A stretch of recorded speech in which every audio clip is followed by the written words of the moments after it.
श्री शिवाय नमस्तुभ्यम दोस्तों। जैसा कि आप सब जानते हो, कल है शनिवार का दिन और शनिवार के दिन पड़ रही है पंचमी तिथि, जो कि बहुत ही खास और विशेष होती है।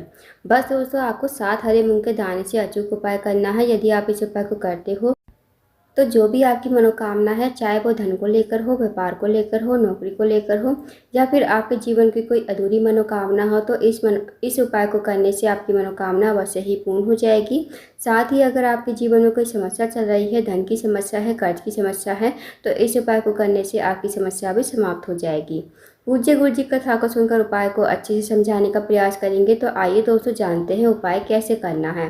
दोस्तों, पहला जो उपाय है वो है विशेष मनोकामना पूर्ति के लिए। यदि आपकी कोई विशेष मनोकामना काफ़ी दिनों से अधूरी पड़ी है तो इस उपाय को अवश्य कीजिए। इस उपाय को करने के लिए सबसे पहले आपको लेने हैं 7 हरे मूंग के दाने। अब जो आप 7 हरे मूंग के दाने लोगे ना, वो खंडित नहीं होने चाहिए, इस बात का ध्यान रखना।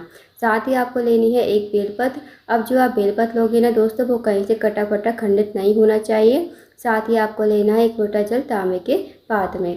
अब आपको चले जाना है शिव जी के मंदिर में। इस उपाय को आप सुबह से लेकर शाम तक कभी भी कर सकते हो। शिव जी के मंदिर में जाकर सबसे पहले आपको उत्तर की तरफ मुंह करके खड़ा होना है।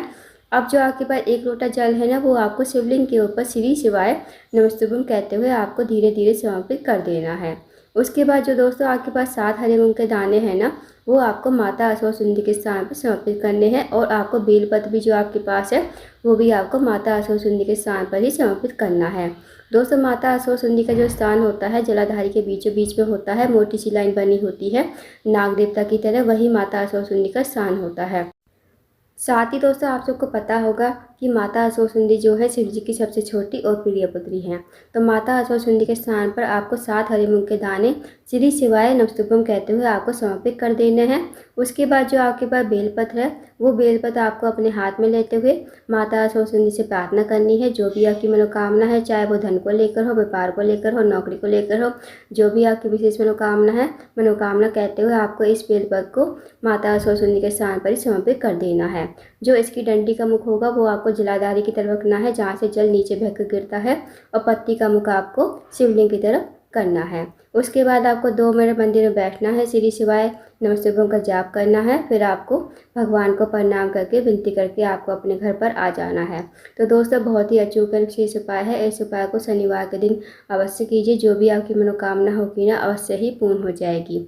अब जानते हैं दोस्तों अगले उपाय के बारे में। दोस्तों, अगला जो उपाय है वो है, अगर आपका कोई काम है बहुत दिनों से अटका हुआ है, आपका काम पूर्ण नहीं हो रहा है, या फिर आप किसी कार्य के लिए बाहर जाते हो, आपका कार्य पूर्ण नहीं हो पाता है, आपको नौकरी नहीं लग पा रही है, आपके जीवन में दुर्भाग्य चल रहा है, जीवन में आपके सौभाग्य की वृद्धि नहीं है, तो आप इस उपाय को अवश्य कीजिए। इस उपाय को करने के लिए सबसे पहले आपको लेनी है 2 लौंग फूल वाली। साथ ही आपको लेना है 1 लोटा जल और थोड़ा सा शहद आपको लेना है। जो शहद आप लोगे ना, उसे कटोरी में आप डाल लीजिए। अब आपको चले जाना है शिव जी के मंदिर में। इस उपाय को भी आप सुबह से लेकर शाम तक कभी भी कर सकते हो। शिव जी के मंदिर में जाकर सबसे पहले आपको उत्तर की तरफ मुँह करके खड़ा होना है। अब जो आपके पास 1 लोटा जल है ना, वो आपको शिवलिंग के ऊपर श्री शिवाय नमस्तुभ्यम कहते हुए समर्पित कर देना है। उसके बाद जो दोस्तों 2 लौंग है ना, वो 2 लौंग आपको शहद वाली कटोरी में ही डाल देनी है।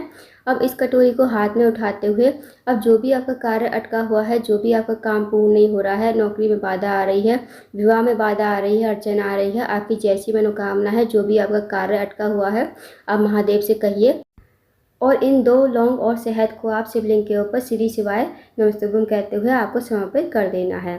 2 मिनट आपको मंदिर में बैठना है, श्री शिवाय नमस्तुभ्यम का जाप करना है। उसके बाद आपको भगवान को प्रणाम करके विनती करके आपको अपने घर पर आ जाना है।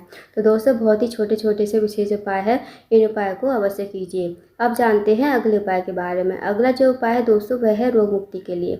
यदि आपके घर में कोई व्यक्ति काफ़ी दिनों से बीमार है, उसकी जो बीमारी है दूर होने का नाम नहीं ले रही है, तो आप इस उपाय को अवश्य कीजिए। इस उपाय को करने के लिए आपको सबसे पहले लेना है 1 लोटा जल तांबे के पात्र में। साथ ही आपको लेनी है 1 बेलपत्र।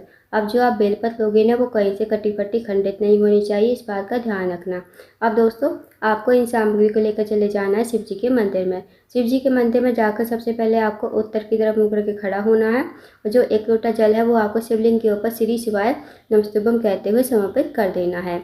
अब जो आपके पास बेलपत्र है ना, वो आपको अपने सीधे हाथ में रखनी है, भगवान से प्रार्थना करनी है उस रोगी व्यक्ति के लिए, जो रोगी व्यक्ति आपके घर में काफ़ी लंबे समय से बीमार पड़ा है।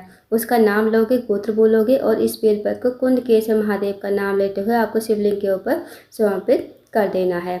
2 मिनट आपको मंदिर में बैठना है, श्री शिवाय नमस्ते ओम का जाप करना है। अब जो आपने बेलपत्र चढ़ाई थी ना शिवलिंग के ऊपर, वो आपको महादेव से विनती करके औषधि के रूप में आपको अपने घर पर लेकर आनी है। इस बेलपत्र को घर पर लाकर उस रोगी व्यक्ति को खिलाना है जो रोगी व्यक्ति आपके घर में काफ़ी लंबे समय से बीमार पड़ा है। आपको इस बेलपत्र को कुंद केसर महादेव का नाम लेते हुए खिलाना है। यकीन मानिए दोस्तों, यदि आप इस उपाय को करते हो तो जो भी आपके घर में रोगी व्यक्ति है वो उसकी जो रोग होगा, बीमारी होगी, वो बहुत जल्द दूर हो जाएगी। तो इस उपाय को अवश्य कीजिए। अब जानते हैं दोस्तों अगले उपाय के बारे में। दोस्तों, अगर आपके जीवन में धन की कमी है, पैसों की तंगी, आर्थिक तंगी से बहुत ज़्यादा परेशान हो, आपके घर में माता लक्ष्मी का वास नहीं है, माता लक्ष्मी आपसे रूठी हुई है, तो इस उपाय को अवश्य कीजिए। इस उपाय को करने के लिए सबसे पहले आपको लेने हैं 2 कनेर के फूल, साथ ही आपको लेना है 1 लोटा जल तांबे के पात्र में। अब आपको चले जाना शिव जी के मंदिर में। शिव जी के मंदिर में जाकर सबसे पहले आपको उत्तर की तरफ ही मुँह करके खड़ा होना है। 1 लोटा जल आपको शिवलिंग के ऊपर श्री शिवाय नमस्ते ओम कहते हुए समर्पित कर देना है। उसके बाद जो दोस्तों 2 कनेर के फूल है ना आपके पास, वो आपको अपने हाथ में रखने हैं। भगवान से प्रार्थना करनी है कि हे महादेव, मेरे जीवन में धन से जुड़ी समस्या है, धन की बहुत ज़्यादा कमी है, धन की वृद्धि नहीं है, धन प्राप्ति नहीं है, माता लक्ष्मी का हमारे घर में वास नहीं है, माता लक्ष्मी हमसे रूठी हुई है। आप कुछ ऐसी कृपा करें कि माता लक्ष्मी का हमारे घर में वास हो जाए और हमारे जीवन में कभी अन्न धन की कमी ना हो। तो आपको ऐसी प्रार्थना विनती करते हुए 2 कनेर के फूल जो हैं आपके पास, वो आपको शिवलिंग के ठीक ऊपर समर्पित कर देने हैं। उसके बाद आपको 2 मिनट मंदिर में बैठना है, श्री शिवाय नमस्ते ओम का जाप करना है। फिर आपको भगवान को प्रणाम करके विनती करके आपको अपने घर पर आ जाना है। तो दोस्तों, बहुत ही अचूक एवं विशेष उपाय हैं, शनिवार के दिन करने वाले। इन उपाय को अवश्य कीजिएगा। अगर आपको जानकारी पसंद आई हो, वीडियो को लाइक करें, शेयर करें, चैनल को जरूर सब्सक्राइब करें।